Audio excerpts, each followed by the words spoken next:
તો આ સાથે રાજકોટથી સમાચાર સામે આવી રહ્યા છે। રાજકોટમાં મહાનગરપાલિકાના લગ્ન હોલ આગામી 2 મહિના માટે બંધ રહેશે। તો 2 મહિના માટે આ હોલ બંધ રાખવામાં આવ્યો છે। ફાયર એનઓસી માટેની ટેન્ડર પ્રક્રિયા હાથ ધરવામાં આવી છે। કામગીરી પૂર્ણ થતાં જ અંદાજે 2 માસ જેટલો સમય લાગે તેવી શક્યતા પણ વ્યક્ત કરવામાં આવી છે। લગ્નગાળામાં મંડપાના હોલ બંધ રહેતા લોકોને હાલાકી વેઠવી પડશે। તો ફાયર એનઓસી ક્યાંક બંધ છે, ક્યાંક ચાલુ છે, પણ એનું રિન્યુ નથી કરવામાં આવ્યું અને ક્યાંક નથી।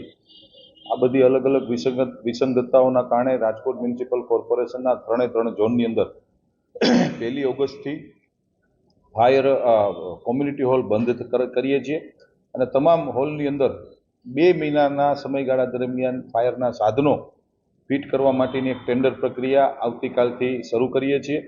એટલે ટેકનિકલી ફાયરના ઇક્વિપમેન્ટ નવા મૂકવાના કારણે 2 મહિના સુધી મહાનગરપાલિકાના તમામ કોમ્યુનિટી હોલ 1 ઓગસ્ટથી બંધ કરવામાં આવે છે। વાત કરીએ 2 મહિના હોલ બંધ રહેશે તો જે લોકો બુકિંગ કેવું કંઈ કરાવે તેના માટે કંઈ પ્રક્રિયા કરવામાં આવશે?